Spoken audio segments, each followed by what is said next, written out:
Magandang umaga mga kapatid sa pangalan ng ating Panginoon at ngayong umaga narito po ang pagbabasa sa salita ng Diyos at ang atin pong basahin mga kapatid ay ang Book of John chapter 3 na pasimulan po natin sa verse 1. Ngayon mayroong isang parisyo na nangangalang Nicodemo, kasapi ng konseho ng Hudyo.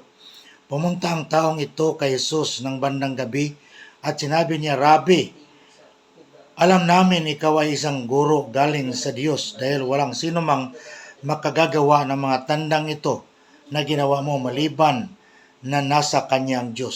So verse 3, sumagot si Jesus sa kanya, tunay nga, maliban kung isilang muli ang isang tao, hindi niya makikita ang kaharian ng Diyos. Verse 4, sinabi ni Nicodemo sa kanya, paano ipapanganak ang isang tao kung siya ay matanda na?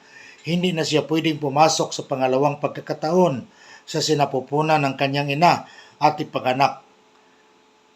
Kaya ba niya? Verse 5, sumagot si Jesus, tunay nga maliban kung ipanganak ang isang tao sa tubig at sa espiritu, hindi siya makapapasok sa kaharian ng Diyos. Verse 6, iyong ipanganak sa laman ay laman at yung ipinganak sa espiritu ay espiritu. Verse 7, huwag kayong mamangha na sinasabi ko sa inyo, dapat kayong ipanganak muli. Verse 8, umihip ang hangin kung saan niya gusto, naririnig ninyo ang huni nito, ngunit hindi ninyo alam kung saan ito nagmula o kung saan ito pupunta. Gayon din naman ang sinumang isilang sa espiritu. Verse 9, sumagot si Nicodemo, sinasabi, paano mangyari ang mga bagay na ito? Sinagot siya ni Jesus, ikaw ba ay guro ng Israel at hindi mo naintindihan ang mga bagay na ito? Tunay nga, sinasabi naman, iyong alam namin ay pinatotohanan, iyong nakita namin, subalit kayong mga tao, hindi ninyo tinatanggap ang aming patotoo.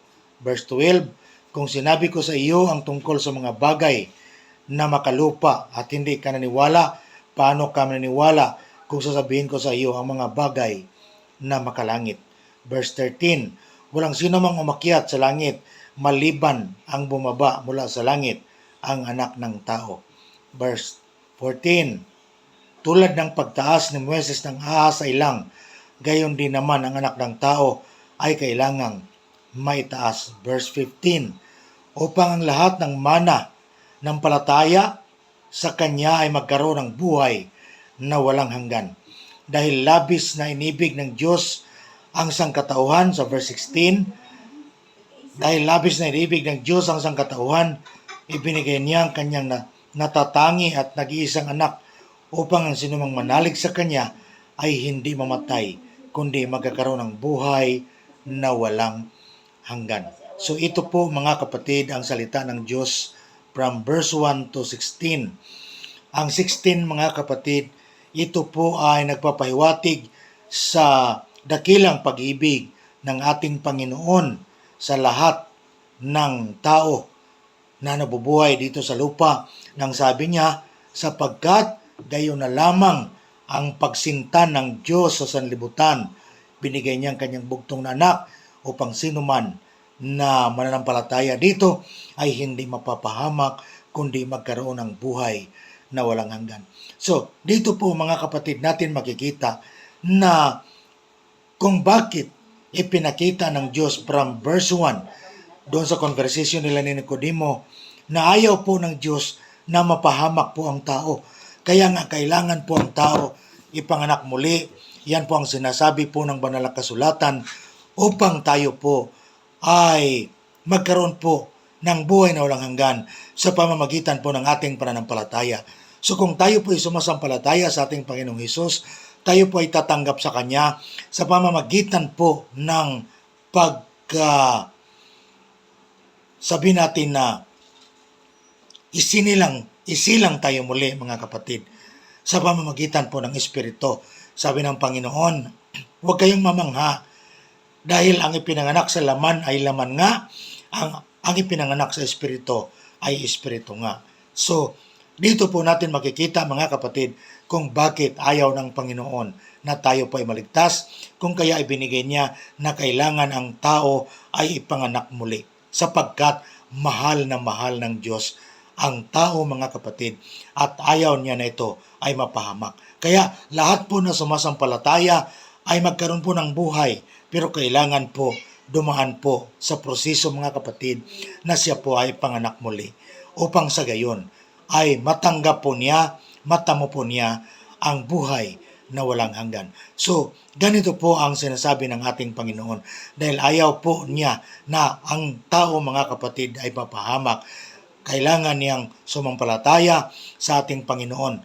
At yun po mga kapatid, na kapag ikay sumampalataya, kailangan mong ipanganak muli. Bago po yung verse 16, mayroon pong verse 3, mayroon pong verse 5, mayroong verse 1 mga kapatid, na kung saan yun po ang conversation ng ating Panginoon, dahil mahal na mahal po ng Diyos ang sanlibutan, mahal na mahal ng Diyos ang tao mga kapatid, kaya ayaw niya na mapahamak. Kaya kailangan ang lahat ng tao ay ipanganak muli, sapagkat kung hindi ito mangyari sa kanya, hindi po siya makakakita sa kaharian ng Diyos, at higit sa lahat, hindi makakapasok doon sa buhay na walang hanggan kung hindi po tayo ipanganak muli. So kailangan nating ipanganak muli mga kapatid sa tubig at sa espiritu. At ito po ay ang panganakang espiritual, sapagkat ang sabi ng Panginoon, ang ipinanganak sa laman ay laman, ang ipinanganak sa espiritu ay espiritu. So, ang pagiging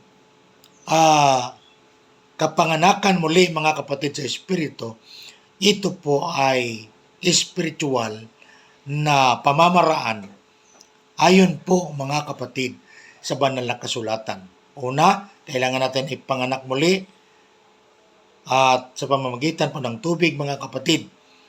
At pangalawa, sa pamagitan po ng espiritu, dahil hindi po tayo makakapasok doon sa buhay na walang hanggan. So, salamat po, nawa ay kahit sa kukunting pagkakataon mga kapatid, atin pong maunawaan at pabalik-balik po na basahin po natin upang maunawaan natin mga kapatid. Bago po yung verse 16, nandoon po yung verse 3, nandoon yung verse 1, verse 2, verse 3, verse 4, verse 5, hanggang sa verse 16 mga kapatid. Kasi ayaw na ayaw po ng ating Panginoon na tayo po ay mapahamak. Gusto po ng Diyos na tayong lahat ay magkaroon po ng buhay na walang hanggan.